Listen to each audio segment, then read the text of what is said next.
Right, so here we are, we're back with Europa Universalis 4. So, some interesting recent developments have occurred, namely a huge, practically a world war for Europe's sake has effectively begun with France and us, fighting alongside with Sweden, Hungary, I suppose, are the major powers here, fighting against Austria, Bohemia, Poland, and Pomerania here. So this is a massive conflict with troops being effectively everywhere, and this is going to be, I'd say, quite a difficult battle. With that said, I've checked the wiki for the game, consulted it for some advice here, and I still really don't have a solid way to go with this. I mean, what I think I'll do right now is that I'll detach our fleets and I'll try to blockade these guys. Sweden will help us out inside the Baltic Sea area, but our main issue here is, of course, just trying to take out Austria. Now, the Austrians they have quite a considerable army, and not really much of a navy for our purposes, but the thing is that right now, we really need to keep our blockades up, and we need to figure out what would be a good way to take the fight to Austria. Because inherently, Austria has a pretty big army, but at the same time, they don't really have too much in terms of the reinforcements. If they send in groups of troops rather than say an actual force, we can really easily game their attacks. If they attack us in piecemeal, we can definitely use France's large forces here to our advantage, and definitely take advantage of their killer armies right there. The other thing is that I want to say perhaps France's, with France's provinces and all, I want to say that they have a higher reinforcement chance. So assuming that we can deliver crushing blows to small Austrian armies, we might be able to just whittle their forces down is another thing. Just over time, because yeah, if they send in, holy crap, 72 units, that is quite a massive troop. That is definitely going to be a grindcore battle. So we'll get our guys participating in that and all. And in general here, that is still going to be a very deadly conflict. Like, look at that.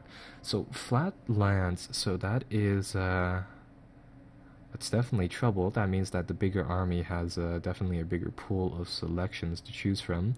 The French guns are going up against, yikes, that is just a gruesome battle. It's actually being led by the king. Our forces technically are being led by the king of France right now. We're bringing in a ton of cavalry compared to what they have. Cavalry on, let's see. Units will receive insufficient support penalty if the ratio is too high. Current ratio isn't, so that's good. Looks like, yeah, we have an advantage in cavalry. They have an advantage in we're matched up in cannons right now. So actually, no, they have less troops now. I'm just looking at this panel, I'm not looking at the map itself, just, you know, FYI. So, hopefully, with some good dice rolls and some good modifiers, I want to say that we should be able to inflict some definitely crushing damage on these guys. And looking at the stats, those losses seem to be in our favor.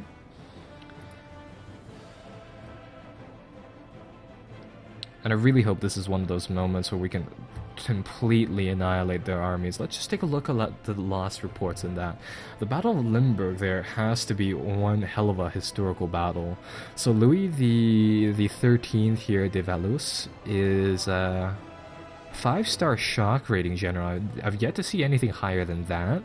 Going up against Albrecht von Hemhosen, something like that. Really good shock leader as well. Taking a look at the losses, they lost 23,000 infantrymen, barely any cavalry, but then again, they didn't bring much, actually half their cavalry, more than half. Relatively similar losses for us, and you know what, I'm actually interested in the... oh, don't want that. In the losses in terms of manpower going from that battle. So, anyhow, I mean, that is a grindcore battle. That's probably going to cost us the 800 recruits that we have left. That's no joke either. And currently what I had wanted to do was just siege the remainder of the Austrians out. But I don't think that's gonna be an option here. And it looks like one of the French armies is also fleeing. The nation of somebody else has called for a war. Well, we're gonna lose that Defender of the Faith thing because I can't respond to them when I have my own conflict to fight here. But it looks like that war is so far going well in our favor. But currently, on the strategical level, that was perhaps a Pyrrhic victory, seeing as how don't really know whether or not we can sustain losses like that. Unlike the Austrians, with their might, they can probably weather those attacks a tad better. So the main thing is that, I mean, still, for our fights, we're winning those fights for sure. In the meantime, I see Poland's big army coming over here. They're probably going to intercept our forces very soon here. Try to combine our forces and go for round number 2. Is what I'm guessing is going to happen right here. Oh. Yeah, they're definitely sending their troops over here. I have to get my guys to bail. Don't really know what the French army is doing there. It'd be nice if they tell you that. Because currently these forces are just amassing and we're not really doing too much here. I want to follow France's armies here, and they seem to want to follow mine.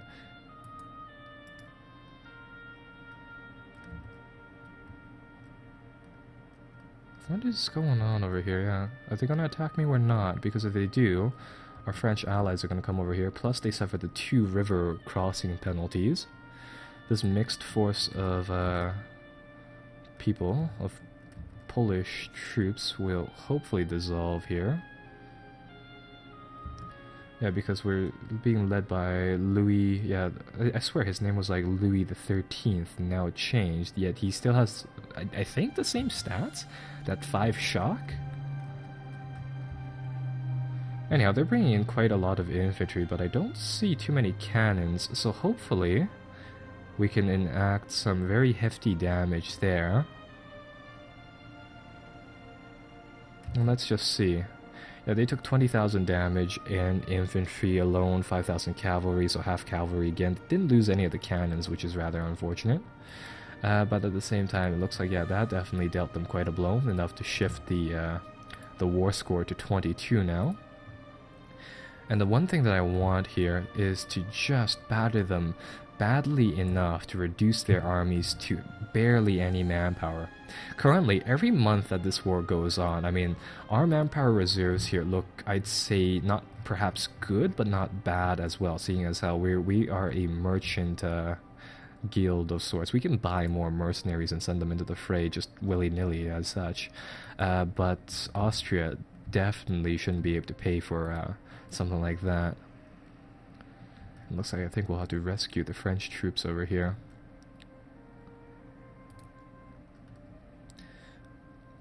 The thing is that I want to say that it'd be really, really great if you could see what the manpower reserves of each country is. I think that would be a nice feature, but perhaps a little cheap. Oh, looks like the Austrians over here have actually run out of infantry. This is just an army of cannons. That's why they were lasting in there so long. There's nothing to practically defend from that, so that'll be an easy victory. That'll snipe off 5,000 cannons too, so that'll be a very perhaps deadly blow as well. And I think what we will do here is I will wait along with the French troops for some time. It looks like they're waiting for something. Let's see whether or not we can snipe this troop of Austrians. And the strategy here is to just grind out the Austrians. That's what we want to do. We want to break their military. At the same time, we want to keep our forces intact as best as we can. Oh crap, as best as we can. Hopefully the French will reinforce me here. I'm going to try to bait them into a fight. Yeah, we're using the river again. Our leader has 3 shock, 2 maneuver. They have 4 fire, really deadly there, but no cannons.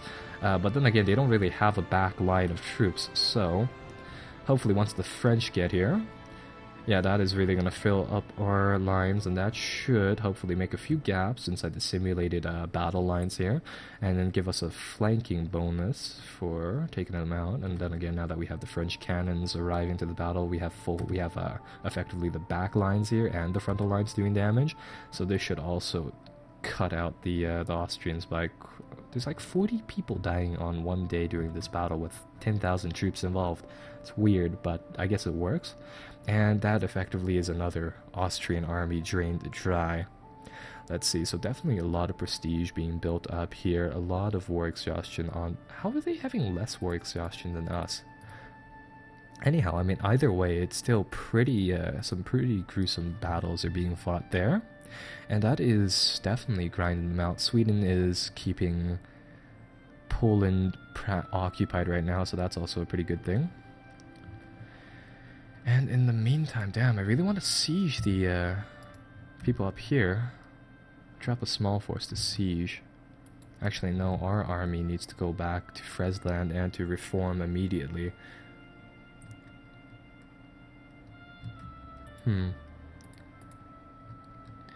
What can we do? What can we do here? I'm gonna see whether or not we can actually form a truce with Austria right now. Because, I mean, currently they have, I'd say that they're losing quite a bit here. Our force numbers are actually pretty even, just in general. Yeah, but they have one Austria in Hungary just sieging it out. They're probably losing quite a few men to attrition over there as well. Now, let's see what we can get here. We can get a few more bonuses here for goods produced nationally. It's not going to do too much, though. And the main thing here is that the French are going to do their own sieging, which is kind of nice.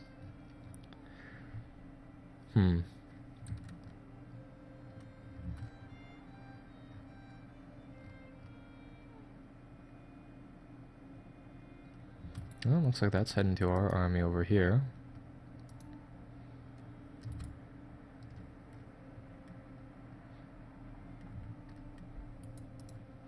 Try to bait these guys towards the French army.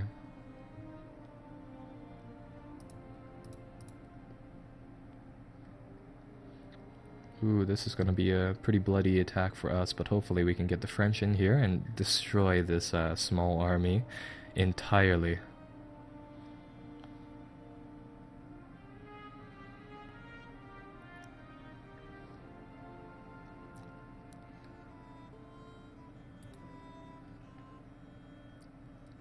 There we go, let's see.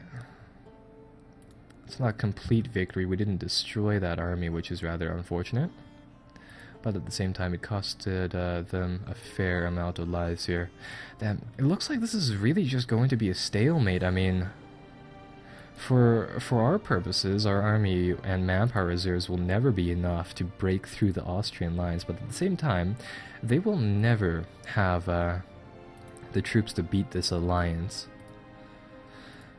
So, mercenary time, I guess, is our best option here. So let's see, 1, 2, 3, 4, 5, 6, 7, 8, 9, 10.